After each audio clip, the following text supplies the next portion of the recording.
Today I'm going to review Death Wish from 1974. Hey, Mother.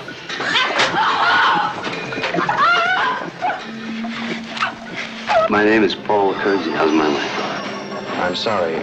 She died a few minutes ago, Mr. Kersey. Death Wish, directed by Michael Winner. It runs 94 minutes, cost $3.7 million, but it made a massive $22 million back. The film's loosely based on a novel, came out in 1972 and was written by Brian Garfield. And Garfield got his inspiration for the story after his wife's purse got stolen and his car was vandalised. And at the time he was thinking, I want to kill the son of a bitch. And that's where he's got his inspiration for the story. And the film made a star of Charles Bronson. He was 53 at the time. The film's set in New York City and it was filmed during the winter and they had to wear face masks because the water was freezing the eyes of the actors. Herbie Hancock did the film score and he does a sad, haunting score for this film. And a lot of critics were shocked by the violence in the film. And they were even more shocked when they watched part 2. The film spawned 4 sequels and a remake. The films are Death Wish in 1974. This was followed in 1982. Then there was Death Wish 3 in 1985. All of these first 3 films were directed by Michael Winner. Then the films started to go downhill. Death Wish 4, The Crackdown in 1987. And Death Wish 5, The Face of Death in 1994. Then there was a remake starring Bruce Willis. This came out in 2018. Although Charles Bronson played the character of Paul, there was a lot of other actors in for the part that was considered before him. Other actors considered were Jack Lemmon, Henry Fonda, Steve McQueen, Clint Eastwood, Gregory Peck, Burt Lancaster, George C. Scott, Frank Sinatra, Lee Marvin, and bizarrely enough, even Elvis Presley was considered. Fancy they were going to have bloody Elvis Presley in the bugger. Would have been soft as bloody shit. Yes, it would have been bones. It would have been terrible with Elvis Presley in. So in the film, Charles Bronson plays a character called Paul, and his wife and daughter get raped, and his wife actually gets killed.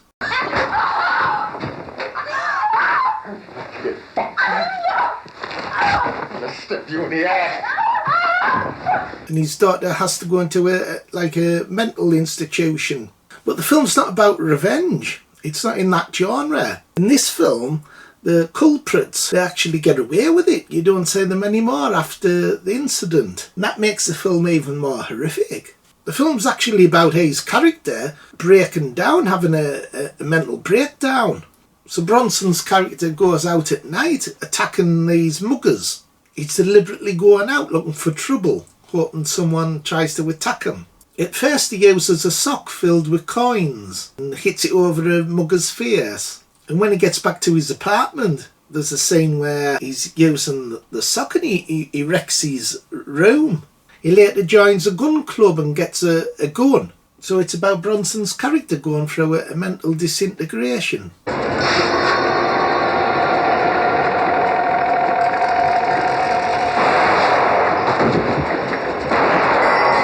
So Bronson gives a subtle performance, unlike other actors. Like, say, actors like Al Pacino that are shouty actors. They go over the top a little bit. Charles Bronson is like a subtle performer like Clint Eastwood. And I think this is his best film. He gives an outstanding performance. 45 to Paris.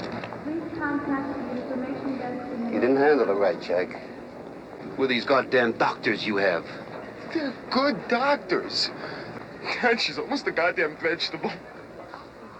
So the film's very moralistic. It asks questions. Would the audience do what the character of Paul does in this film? If their wife and daughter were attacked, I think a lot of the audience were agreeing with the character that they would do the same. What about the old American social custom of self-defense? If the police don't defend us, maybe we ought to do it ourselves. What do you call people who, when they're faced with a condition of fear, do nothing about it? They just run and hide. So when you see Charles Bronson killing these muggers, siding with that character because you go through what he's going through. And that's why the rape sequence is quite brutal. This in part 2 as well. There's a big rape sequence in part 2. But these sequences, I feel, were necessary for the film, because the directors want the audience to side with Charles Bronson's character, even though he's doing sort of bad things. It's like going a bit too far, like actually killing these muggers. The audience has to side with his character. So the film wouldn't work if the audience didn't like the main character. And there's a great scene when Charles Bronson's character first kills someone, and when he goes back home, he's actually sick in the toilet. And that's quite a realistic thing, what would happen to someone, I think. If they killed someone, I think you would feel sick. So it's quite a realistic scene, and it works really well, I feel. It's also a little bit like a western. There's references to westerns throughout the film. The character of Paul even goes to this Wild West town, and while he's watching a gunfight, he's like smiling to himself. And even then you can detect like he's going through a bit of a mental breakdown. It's like he's putting himself into the character of his sheriff. And there's even a scene where he's confronting this mugger and he says, "Fill your hand." And that's a reference to a John Wayne western, True Grit, from 1969. So there's lots of these little western references in this film. There's even a scene where the police tell him to leave town. "We want you to get out of New York. Permanently." And right at the end, his character does that. When he sees a mugger right at the end at an airport, like points a finger at this mugger. And that's a clever scene, that.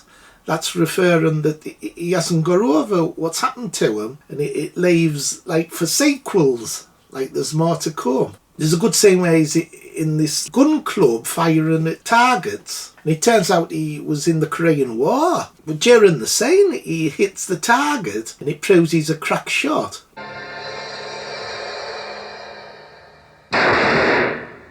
God damn! Paul, you hit dead center! Mind if I try this hog leg coat? And the locations of New York City, really gritty, gloomy place. It's like a living hell. Bloody New York looked a right bloody shithole in that film. It was almost as bad as that bloody village you used to live in, Phil. Yeah, but the people were more friendlier in this film.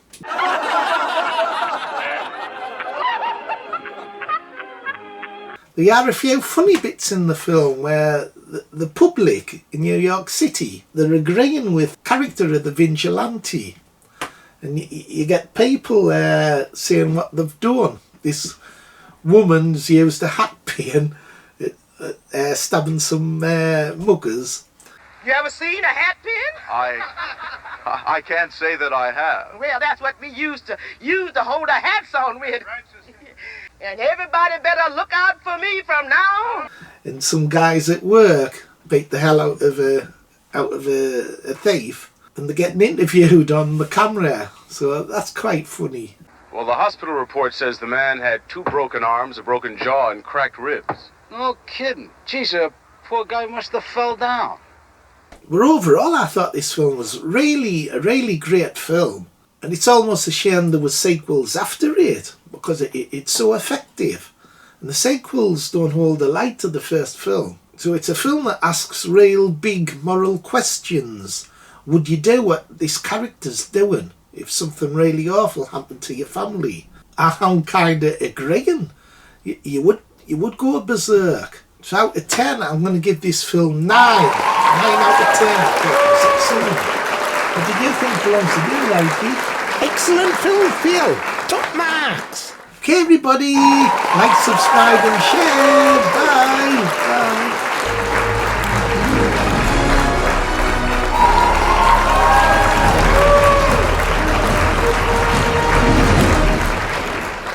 And you get to love it.